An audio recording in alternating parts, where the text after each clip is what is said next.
Have you ever wanted to adapt Canon or Nikon glass to Fujifilm X or GFX cameras? Well, you can with one of these. This is, of course, Fast Friday. Hi everyone, welcome to Autodetect. This is the Fringer EF-FX Pro 2 adapter that was specifically designed to allow Canon glass on a Fujifilm camera. Coming in at $349, it can cost more than a number of third-party lenses. Now, time for a disclaimer. There is none.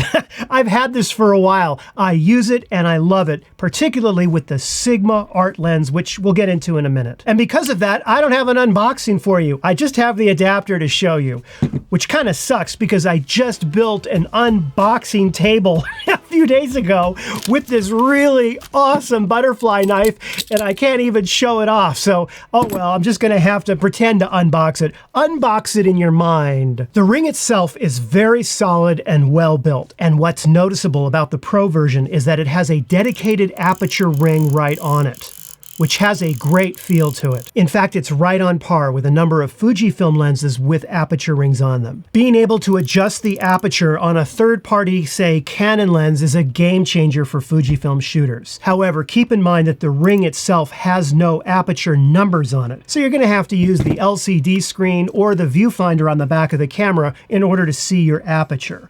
Also, there is no weather sealing on this unit. Now, the two main things you want to look for in any camera lens adapter are autofocus speed and accuracy and responsiveness. In other words, how fast does it send the signal from the lens, right, to the camera itself. Now, obviously, I couldn't test with every single Canon lens out there. However, Fringer has a complete list of what lenses have been tested and optimized for phase detection autofocus. And I'll leave a link to that chart down below in the description of this video. In the meantime, I decided to test out two Canon EF mount lenses. The first is the Sigma 18-35 f1.8 art lens, and the second is the native Canon EFS 18-44 f4 to f5.6 lens. I also compared them not only with the Fringer EF-FX adapter, but also the Viltrox EF-FX1 mount adapter for Canon and Fujifilm. Now, this adapter is about $172, which is about half the price of the Fringer. In my first test, I used a Fujifilm X-T3 camera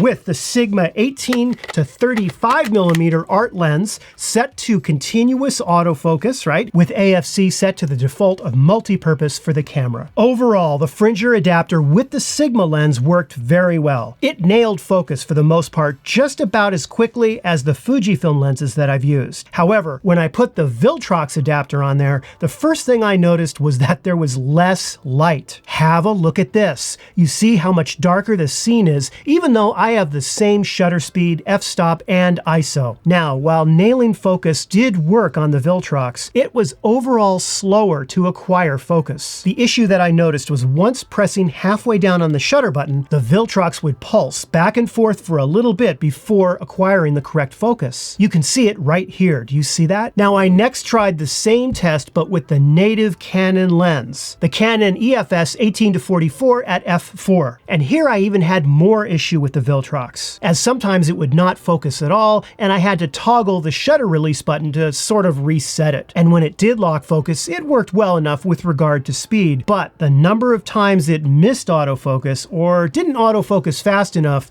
was definitely greater than the Fringer. And finally, I decided to shoot the past 3 Autodetect videos entirely on an X-T3 camera using this Fringer adapter and the Sigma art lens. Specifically, I wanted to see how Face-Eye Autodetect would hold up against the regular Fujifilm 18-55mm lens. Overall, I like the look and the colors a bit better coming from the art lens. Also, most of the time, and I mean most of the time, the autofocus was just as good as the native Fujifilm 18-55mm. Yeah, there were definitely hiccups that would happen from time to time, but it was very usable compared to the Viltrox, which I couldn't use for studio shots like this of this length using Face-Eye Autodetect.